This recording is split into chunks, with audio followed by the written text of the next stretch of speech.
What's up, bookworms? Welcome to episode 125 of the Cantina Book Club podcast, where readers can find interviews with authors of all genres. I'm Megan, self-proclaimed content queen, here to bring you insights from the authors themselves. Each week features a Cantina conversation with an author, mostly their new guests, but sometimes they're returning guests.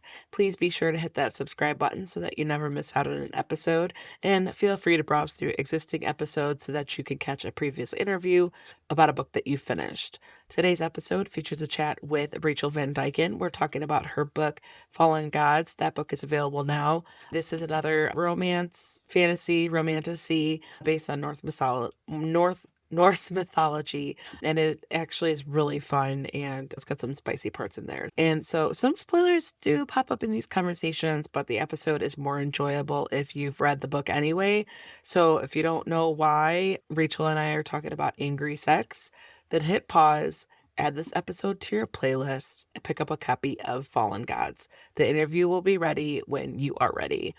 Just a heads up that I often use adult language to express my feelings towards these authors and their work, whether the characters need to get their shit together or I am saying what the fuck to the authors for making me feel things. Just please be mindful of listening ears. Without further ado, grab a drink, get ready. Here is Rachel Van Dyken. So today we've got Rachel Van Dyken. We're talking about her book, Fallen Gods. That book is available now. Rachel, thank you so much for joining me today. This book was so fun and like a fun adventure, a tweak and on the Norse mythology to dig in deeper with that. And I'm just excited for all like the love and the betrayal, and I'm excited to talk about it today. I'm excited to talk about it too. I feel like now that it's been out a little bit too, I feel like I'm more comfortable talking about it more and not being like, oh no, spoilers. So it's exciting to talk to you right now. Yeah, it's like it's been out. So we'll just give a little warning Yeah, we will. in my end. We're like, okay, some spoilers might pop up. So Yeah. that's totally fine. So yeah, to get started, can you provide a summary of the book so that people can follow along? Yeah, so Fallen Gods takes place at Ender University with Ray, who's the daughter of Odin. He sends her on a mission basically. He is a god like trapped in our time, and he's a mob boss, and he's like sending her on a mission to find Mjolnir, which is Thor's hammer. So if you're familiar with any sort of Norse mythology, that lost it to the Giants. The Giants would be like the only people basically are just as powerful as the Asgardians. So they've been like enemies for forever. So they're real trapped here on Earth, and he sent her to the university to enroll to take the hammer, steal it back. In order to do that, it restores all of the gods' powers. The Bifrost had been broken, so now it makes the Bifrost good again. Like it solves all of their problems. But going into it, you already know he's not a good guy. He's asking her to do something, but like to what end? Like, do you really want this guy to have all of his power back? Kind of that kind of scenario. And so it does take place in Lake Stevens, Washington, which is a real place near Seattle. And it takes place on this journey. It's enemies to lovers. She has to take it from the warring mafia family, the Giants, and from the guy who actually rejected her back in the day that she used to be betrothed to. So tons of family history, tons of drama. I drop you right in the middle of it, so there is no preparation there and roll at the end. Yeah, I think yeah, exactly. She's like to start her day one, Yeah. like at school, and it's already because the reason she's going there is because she's got like this mission, like all the drama, the history has happened, the drama, and she's gotta like, oh, whoops, she's gonna have to get involved with her ex that rejected her. It's like Yeah. And it's like also try not to be like suspicious and like yeah, like it's yeah, totally easy, totally fine. like I'm not up to anything. What do you mean? I'm just here to like learn. Like Right? I'm here to study. absolutely. I love it. I want to get started maybe into your background Mhm. because you've got a handful of published titles under your belt. But I think, is this your first like fantasy or romantasy? I think when I was looking up your website and stuff. Yeah, it's my first like I guess you could say real romantasy. My other one that I have, my Dark One series, is very much like it was written back in 2015. It was like before romantasy was even really like what is Yeah. it? Do you know what I mean? So like you would look at it if I would release that now, you'd be like, "Oh, it's totally romantasy because you have gods, Hmm. you've got vampires, you've got like sirens, I have a kitsune." So I bring in tons of mythologies. So now I'd be like, "Yes." But back then it would have been more like paranormal. Do you know what I mean? Supernatural. So like now I would say yeah. But this is my first real traditional book that is romantasy. Other Yeah. than that, yeah. Yeah. So I want to like explore your experience of like releasing this book versus your other titles, and just Mm-hmm. because the landscape has changed so much, and how did you approach it the same? Like any big lessons learned, stuff like that? Yeah, it was so different because that book series was indie published. This was for a publisher, so they had already in their minds when I pitched it, they were like, "Okay, this is what we like. This that sounds great, but also do it in this direction." And so it was Yeah. a lot. I had a lot more direction. I couldn't just like take like the wheel and go. So the preparation was a little bit different. The research was different, and I think one of the things I've talked about, at least with this book, is that a lot of people don't know Norse mythology. And I went into it thinking, of course people know this. Like, why wouldn't you know this? Because I'm a Right. total nerd. So I love Norse, I love any mythology. And so I'm like, well, the giants, my editors were like, we don't know what those are. Like, our vision of a giant is someone who's really big. And I'm like, no, like, they're really sexy and powerful. They're like, yeah, definitely not what we came into this. They're like, totally different. So when I came in, my first draft was so detailed and it had all these things. And they were like, yeah, people aren't going to read this, Rachel. People aren't going to, it's too much. Like, we had to look up things, like, it just was way too much. And so I had to really dial back because normally I research really heavy. I had to dial back and make Mm. it a lot more mainstream because, again, it was like, you can toss in a Greek mythology book and you're like, oh, Zeus, great. But when you type in like stuff with Asgardians and you start talking about realms and Midgard being Earth, they're like, ah, you lost me. I'm gone. So it was a little bit Really, because harder. for me, I'm like, I follow Marvel, and I think that's, like, blown up mainstream, so I feel like a lot of people, or at least maybe Marvel fans, if anything, would be able to off of that theme. But no, that's interesting because obviously Greek mythology, that's popular, and I feel like maybe Norse mythology is still getting there. Yeah, I think it is because we're really like the MCU, they took on like the theme of like Thor and Loki and they played with Right. it. And they had that and they have, but really that's it. They tried to, I feel like, with some of like Thor's like origin story and they with bringing in his sister and all of it. Like they really tried to, and that was really cool. The only comparison people have is literally the MCU. and I Yeah. wanted to and I wanted to like bring it apart from that. So that was also hard because you have to set it apart, but also there is obviously going to be that's what they're going to go to naturally. So it was like this weird push pull between don't make it so much like that, but then also like that's going to be their comparison, so make it accessible so you use the same character. So it definitely played into me writing it. That was always in the back of my head. Oh, I can respect that, like, trickiness that you kinda balance it to where you're like, "Okay, how much world building and explaining Right. do I have to do?" And, like, but also staying true to the lore, because I think after reading, like, either your author's note or your thank you, the acknowledgments, you are, like, you have the Viking or the Norse, like, it's part of your heritage, right? Yeah. Your ancestry, Mhm. which I think is super cool. Can you expand on that?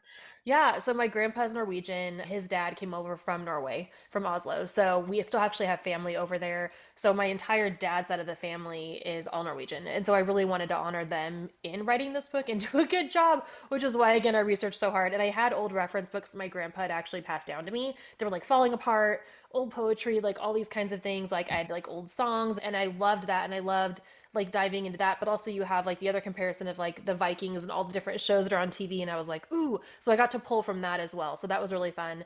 But yeah, it was definitely a fun experience, and then knowing that I had access to all that was also really cool. And then also just seeing like all the old documentation that my aunts and uncles actually that live over there sent over to us to look Oh, at of wow. just of them coming into the states and stuff was so cool. So it was a fun kind of like genealogy little tour too for me too. That stuff is so cool. I feel Yeah. like because it's I don't know, I think the older that I get and the more I learn about, I guess the more I pick up on and Mhm. care, for lack of better Yeah. words, it's really cool to think like, "Oh, shit, like, this is family history," like, the history that you hear from other groups of people, and you're like, "Oh, like, we have our own." hmm And it's really cool to learn, like, because I feel like that's so cool that you channeled that and a little insight, and, like, did any family members, like, beta read or anything like that? So none of them beta read. Actually, my grandpa, before he passed from COVID and pneumonia back in Oh, that's 2021. unfortunate, I'm It sorry. was unfortunate. It was so sad, but he was also in his 90s, so I know that he was also in a lot of pain. It was time, I know, for him. He He got was a good he ready. got a good life, He yeah. had a great life, and he got to read the first part of the story. So he got to Aw. read parts of it and thought it was so great. And he's the type that he would always email me back and it would be all caps. There was never like any grammatical, it was just like all caps. But I'm like, you know what? You got the message across. That was really, he got to see it. So that was like the Dad, main it's family just how member. That's so funny. Yeah. Aw. So what was, like, some of his feedback that you could take away from it? Nothing really. He just loved it. He thought it was really cool, and he just like old man chuckle, like that's great. So I Oh, mean, that's but so he sweet. was always so supportive of my writing journey, and he was like dead set on when my dad when he had kids, they wanted to name my sister Torvald. And my mom was like, over my dead body, we are not naming my daughter Torvald. So I settled on Kristen or Kirsten was like the whole like point of it. They wanted to go Viking. And then for me, obviously they didn't. So then when my oldest was born, we named him Thor. So my grandpa was thrilled over that. And of course, like my oldest has bright blonde hair, blue eyes, he has a little man bun. So like it was like the perfect little, and he always called him like his little Viking. So it was so cute. So like we're like we did it. We did a good job when it came to giving him grandkids. And Oh we and my then my god. youngest is named Rorik. So we went the whole Viking theme, which it was great. Oh, perfect. No, those are very strong They names. are. Like I yes, I'm like all for that. That's amazing. That's so funny that your mom might have saved your sister Yeah. of Can yeah. you imagine? I Torvald. was I'm gonna like, say oh like my maybe it could be gosh. her middle name, you Yeah, I know? don't know. Maybe we can play with it. Tor. I don't know. Tori, that'd just Yeah. be her nickname. That is hilarious. Oh my no, because I it's funny because that reminds me, like, my kids are Logan and Mason, Okay. and, like, my husband's half Italian, and but, like, I just really liked Logan and Mason, and Yeah. it's really funny, like, when I was, about to I was almost due with my first one, Logan, and that's the movie when Logan came out with, Oh, Wolverine. yeah. Yeah, where it's, Yeah. like, Old Man Logan, and people were like, "Are you naming it after the movie?" I'm like, "No, I just always liked the name."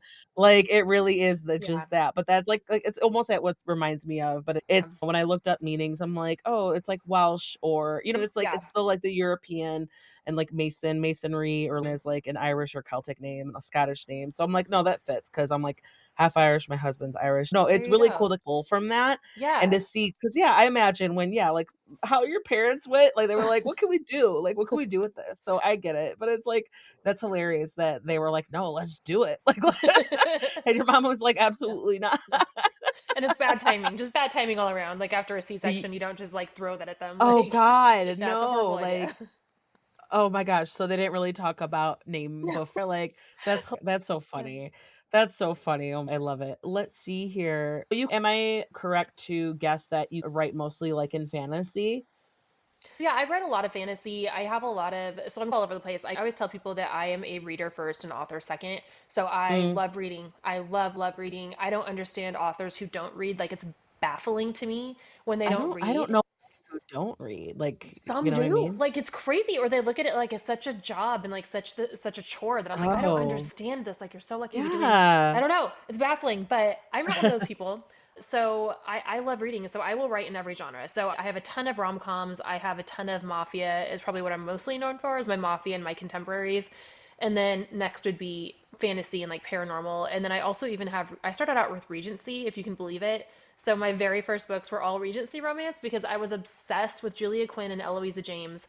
Obsessed. Julian Sherwood, I like haven't read any Julie Quinn, but I've read Eloisa James, and so I loved it. I loved she's it. so Yeah. good. Like her banter, just everything about her. So I was like, that's what I want to write. And so I wrote for the first like year and a half of my writing career.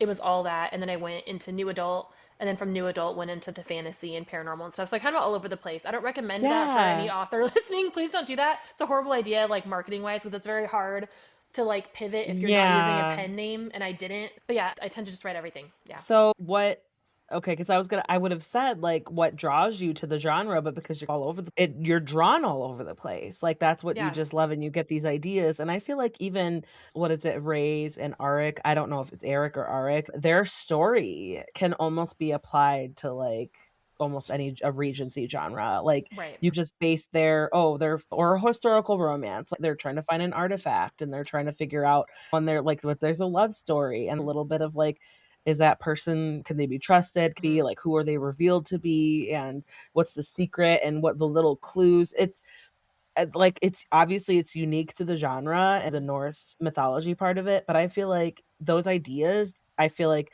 a lot of those tropes, I don't want to say tropes because it's like a story, right? Plot, the meat and potatoes, right? Like a Yeah. lot of that can be applied to various like rom-com, could be a thriller romance, a historical romance. And so that's really cool that you're like, you're all over the place because I Yeah. as a reader, I like all sorts of genres. Like a good Mm-hmm. thriller, I'm sat. I'm, like, Yeah. hooked, and I'm Same. like, I love a good fluffy adult romance, like, Mm-hmm. with the spicy scenes and all that, like and I love also, like, historical fiction if there's no romance. I love historical fiction because it makes me feel a little bit smarter once I'm finished reading, like, anything like that. So I love that you're an author who's like, Mhm. maybe you struggle with your branding a little bit, but I love that you're all over the place.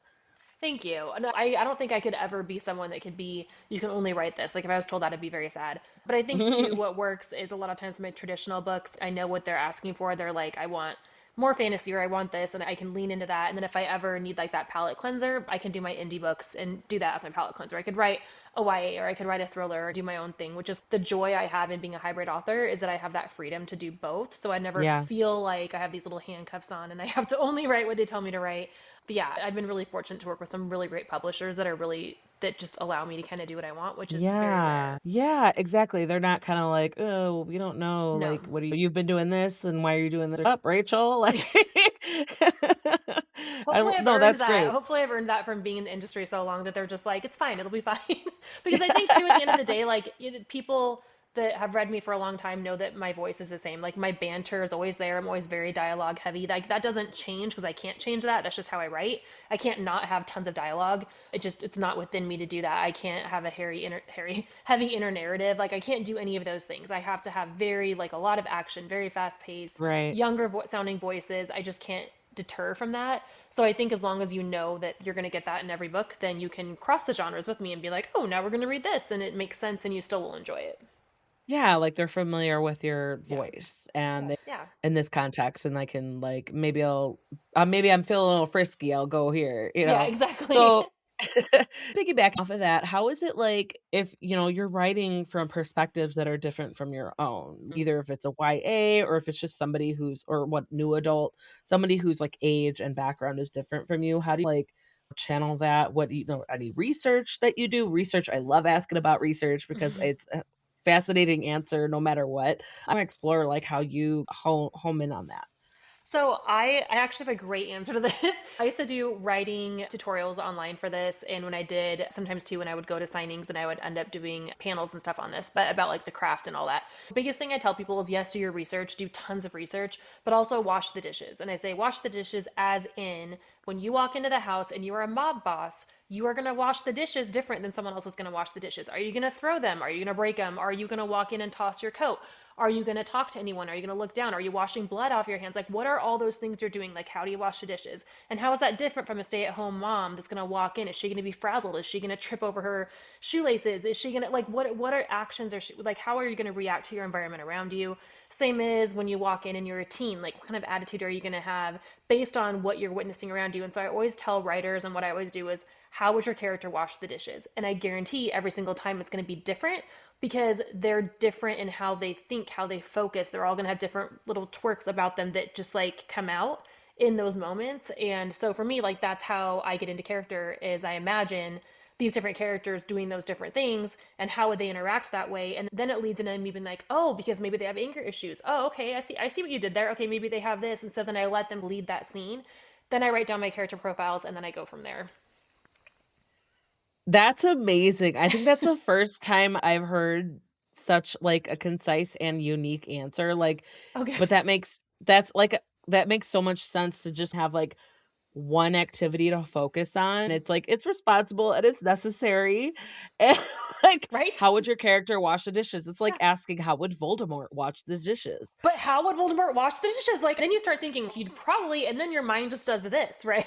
Yeah. Oh Yeah. my god, that's so smart, and that makes so much sense to approach it that way, Yeah. to be like, "Oh," like, because 'cause they're in this mindset, and else Hmm. they're thinking about they don't care about the dishes. Like, flippant, and they're like, "Oh, I'm gonna do the bare minimum," and maybe Hmm. there's still spots left on the plates. Like, Yeah. that is oh my god, like, I love that. I absolutely love that. Yes, that is absolutely a tip or a workshop tip that you definitely forward it, Yes. any writer or aspiring writer that's trying to be like, "Oh, I'm trying to write someone with from a teenager point of like Hmm. middle-aged man, like, how do I do that?" Like, no, Yeah. it's But it's how would such she an wash the easy answer. dishes? How would you want, like, it's honestly, I think about it all, literally every time I go into the kitchen, I'm always like, but how would they, but it never escapes my mind. So yeah, I feel like it simplifies it, but it also complicates it because it brings in so many other aspects that you just would never think of. Yes. Oh my god, that is so amazing. Oh my god, so tell me, how would Ray wash the dishes? How would Eric wash the dishes? Eric's gonna be broody the entire time. Like I have Eric walking in, but he's also like very OCD about everything. Like everything has a place and it has a reason, and he's kept things, and he has like all these different like storylines for things. So he'd be like the type that would have a rock collection, but like not tell anyone, but have it like under his bed. Like that is Eric. And then later on would get like embarrassed of it, but could never like part with his rocks. That's Eric. So he'd be very concise about the dishes. She would be annoyed that she had to wash the dishes, and then annoyed that he was going so slow with the dishes, trying to get all the spots off. And finally, just be like, "Let me do it." They'd probably fight. Soap would go everywhere. They'd probably start kissing because it'd be very tense. Someone would get wet. And then all of a sudden we have like this crazy like scene where like she takes off her and then she's like, and then it's gonna go into like a dream sequence and you're like, crap, she was just dreaming. And then you're gonna be like, dang it, they didn't really I'm kiss. like, the And dishes then are still need to be washed. yep. Like, And then she's gonna wake up and be like, oh, I was sleepwalking again. And there you go. End scene. End oh scene. my God. So clearly you have this all mapped out, and Yeah. that's how you were like Yeah. distinguishing, doing it up. Oh my Yeah. God, I Or my love brain that. just never stops, which is also true. So never. No, because like I have a list of questions that I like to ask authors. It's like I love picking their brain and Mhm. throwing them for a loop. I think that's one of the questions I'm gonna ask authors from now on is like, how would your Yes. character wash the dishes? That is so smart and so funny, I love it. and like that's entertainment value and also like peeking under the hood, right? Like Hmm. making them think deeper because I usually ask like, "Oh, what advice do you have?" I guess I will say, "What advice do you have for Ray?" I usually say this for the end, but I'll ask it now. What advice do you have for Ray? What advice do you have for Eric? I'm gonna say Ray. At the end of the book, at the end of the book. Yeah, at the So end of the book, I'm gonna say Ray, like, do not get too excited, like, because Ray has gotten very comfortable in living a normal life, and she's had a taste of it, and she is now, oh, everything did turn out, it's gonna be okay, and I think she has a little bit too much hope. So my advice for her is to still keep your guard up, which I don't think she will. My advice for Eric is not to get too arrogant, but also not allow power to corrupt the way that it can, because absolute power corrupts absolutely. As in the end, there's a giant twist in the book, kind of two giant twists in the book, and now he's dealing with some things that maybe some other gods have dealt with before, and that is also the giant question of what do you do when you have all this power? Like how does that define you? And I think just because you're a good person does not mean you still can't make bad choices. So he needs to also be thinking about that. And I think honestly, getting everything in the end is also going to be his greatest downfall, and so he needs to be wary of that. There you go. yeah. Yeah, no, that's absolutely right. Because if we're getting down to the nitty-gritty, a lot of things are like condensed towards Mm-hmm. the end of the book, and he's because they everything's been leading up to, Mm-hmm. right? And like they know that they've been searching for the same thing, and then when it they've experienced strange things happening to Mm-hmm. them up until then, and so now when it like they're putting the pieces together and it makes sense-ish, and then Mm-hmm. now all of that it's just like, "Oh, like, I got issue on a bigger scale," Way and it's like, bigger. "Oh," because the nature of everything, it's encroaching spoiler territory, it's like their memories, their knowledge is compromised. Mm-hmm. So poor Eric, he's confused, and his memory is not reliable, and he's a little confused as to what is happening to him, and Ray is kinda like she's learning with him. Yeah.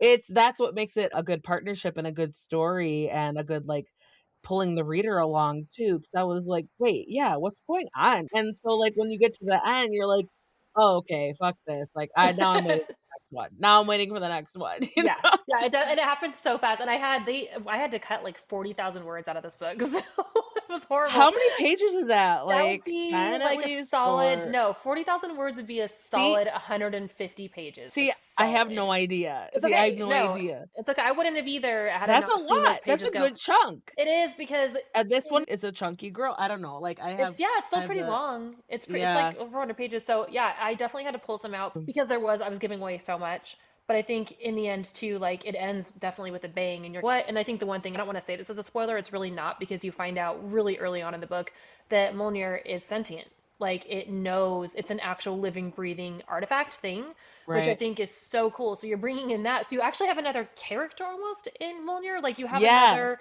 entity that is like you can't predict what's going to happen because also Like they're why did it hunting something go. that knows that it's being hunted and you're like, "Oh Yes, shit." and Like why was it gone in the first place? And that was actually part of all of book one that I did take a lot of chunk of that out because they wanted it in book two. But yeah, it is like why did this happen in the first place? Like what really went on, because again, like you said, the histories are all so blurred because everyone has their own agenda. So everyone wants to win. The giants have an agenda, obviously, and the gods have an agenda. Everyone wants to win. Everyone wants ultimate power. It's just a lot. It's a lot. So it's going to be a lot to unpack for book 2, but I'm excited for everyone to get to that one. Excited Yeah, for no, I twins. think maybe because I was, like, familiar with Norse mythology just because, like, my husband, he's, like, a total Iron Man, Marvel, like, I Yes, I love it. think the only reason, like, I got into the MCU was Mm-hmm. because I think we started dating, like, 15, 16 years ago, so Okay. I feel like that was when a year or 2 after that was when, like, MCU started building out Iron Man, and then Yes. they saw how popular it was, and they saw like, a method, and Mm-hmm. that's when it started to build up, like, so successfully, and so we just we got on the train and we started Mm-hmm. following everything, and we were on that on the community in that audience. And so I was familiar with it from that Right. perspective. And so when I was reading it, I was like, "Oh, okay, shit." Like I was like, "All right, let's go." So I that would allowed me to like surpass that Yeah. level of understanding. So I'm like, "Okay, here we go." You know what I mean? So that's why I think, like, my reader experience, it was because I was able to gloss over that Mm-hmm. it was easier for me to, like, really get into it and be like, Yeah. "Oh, okay." And then it was like, I don't know, at the end of the 1st chapter or 2nd chapter, it was like, "Oh, Rey is Odin's daughter? Oh, shit, okay." Like, Yeah. You're like, because you things just didn't got reveal real. it right away. You No, didn't really no. we just know that her father's problematic and her stepmom's, like, yeah, being abused or Mm-hmm. sequestered away, and so we get the picture, and then we're like, "Oh," like Mm-hmm. oh shit, It just got okay, now real. we get Just it. got Like, real. yeah. Yeah. Exactly. Yeah, absolutely. So, I wanna, like, maybe piggyback off of that where the sensitive themes, how did you navigate that? Because you do give, like, a little trigger warning Mm-hmm. at the beginning, because saying, like, yeah, there's potentially triggering, concepts, and there is this sex scene where they're, like, having angry sex that's triggering for some people and stuff like that. But how did you, like, navigate that and approach that, and is that something different than what you've done in your previous works? Yeah, that was actually really hard for me.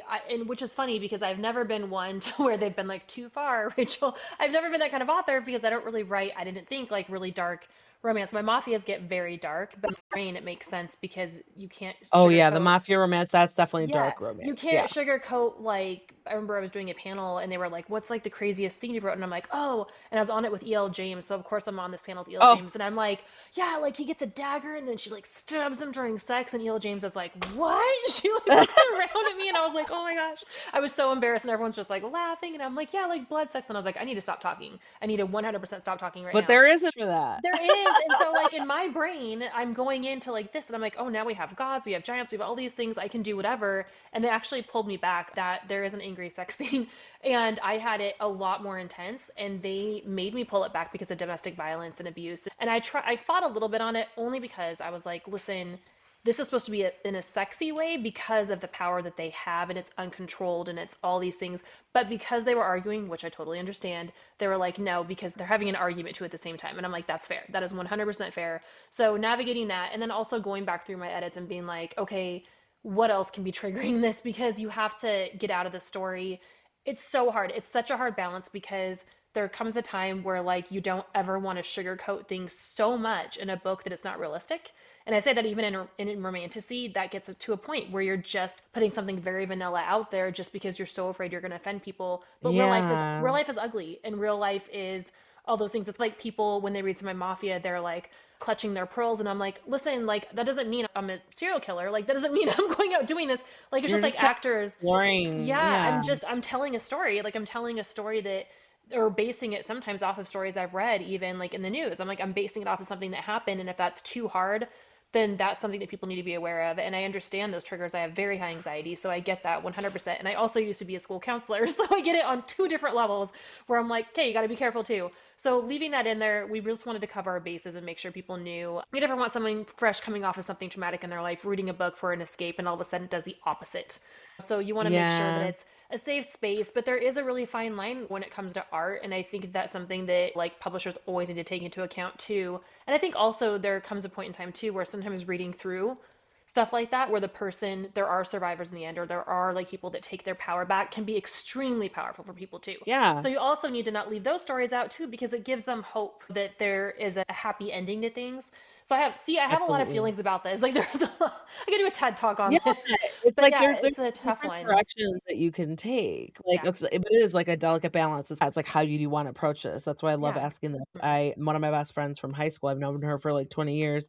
She has me, like, beta read/edit slash edit proofread her stories, and she's a dark romance and motorcycle club Yeah. romance where it's like, yeah, it's like those taboo kind of Yeah, things, that and that is culture's dark. Yeah. yeah, Yeah. and that's not that I think she was like, I've never read anything like that up until she was like, "Hey, can you proofread my stuff?" And I was like, "Yeah, girl, I got you." And then I was like, "Oh," but like, it could be like, okay, I'm objective because I'm like, just make sure that you're consistent. Like, Yeah. he said he wouldn't do this thing, but then he did it. And I was like, stuff like that, because she knows that's like the dark romance subgenre is not what I would pick up in the brand. Like, I love a good spicy scene. I love my romances with intimacy because Yeah, it's like same. it's not only the guilty pleasure and the sexiness, but it's also like it does play into the plot, like close and the levels of intimacy, how close the characters are getting. But she also does white shoes, so I'm like, wait a second. So this one girl is so amazing and like whatever, gorgeous and sexy and boss ass bitch that all these rugged men, amazing men are just cool with sharing, like, the Yeah. same time, and then, like and so it was like, once I got into it, I was like, "No, actually, this is fun." Like, Yeah, it shoes is is fun. kinda I love fun. white shoes. Yeah. The white shoes is fun,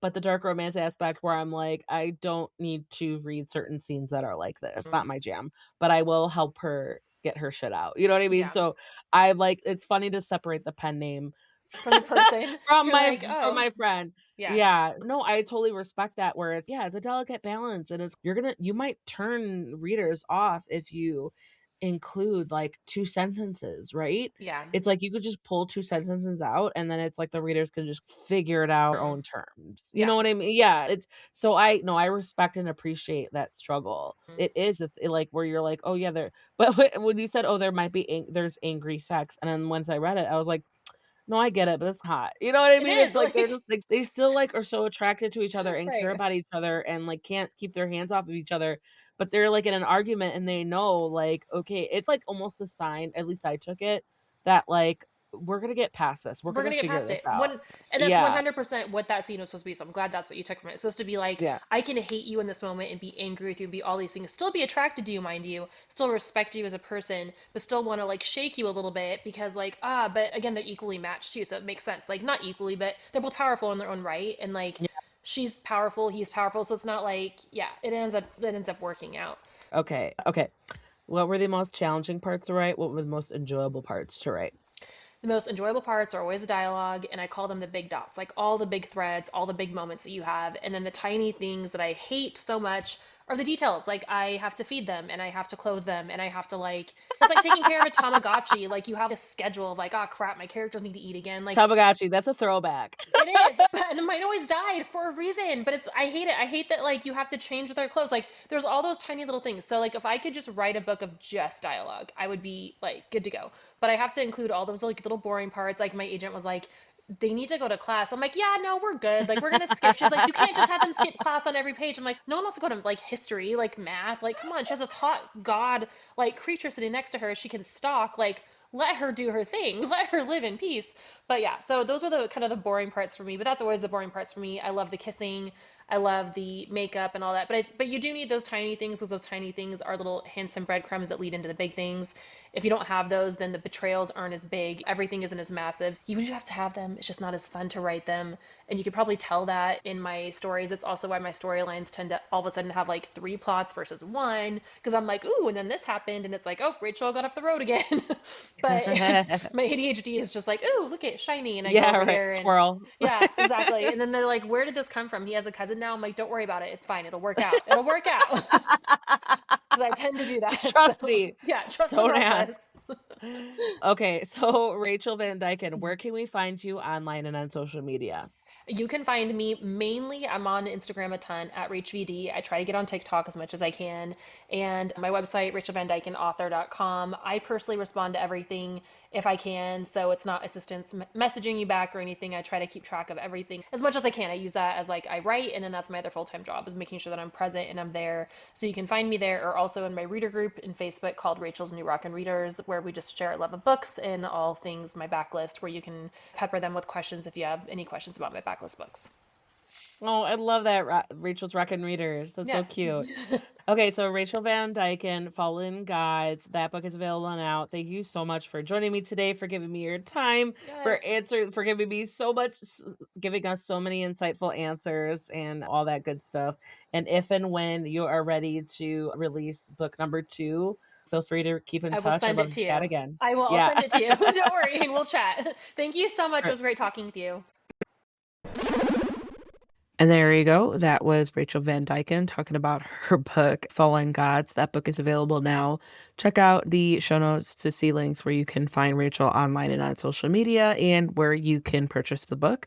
In the show notes, you'll also see where to find Cantina Book Club on your favorite social media channels and book clubs such as BookTube, Threads, Bookstagram, Facebook, all that good stuff.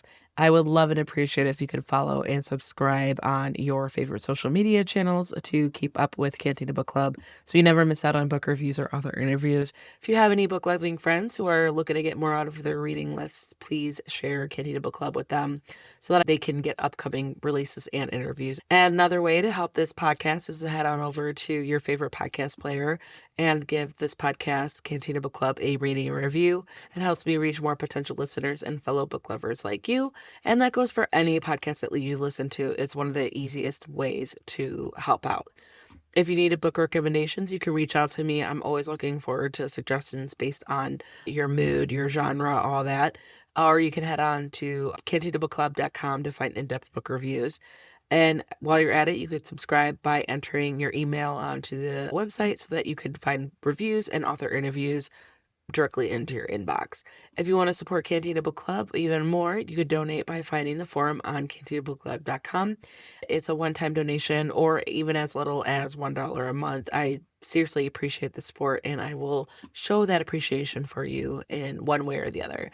And finally, one of the best ways to help authors promote their work, head on over to Amazon, Goodreads, Storygraph, or wherever that you look for your book recommendations. Give your favorite author or title a rating and review. It really does make such a difference, other than really just purchasing the book, pre-ordering the book, or showing them love on social media. Thanks so much for listening, and cheers.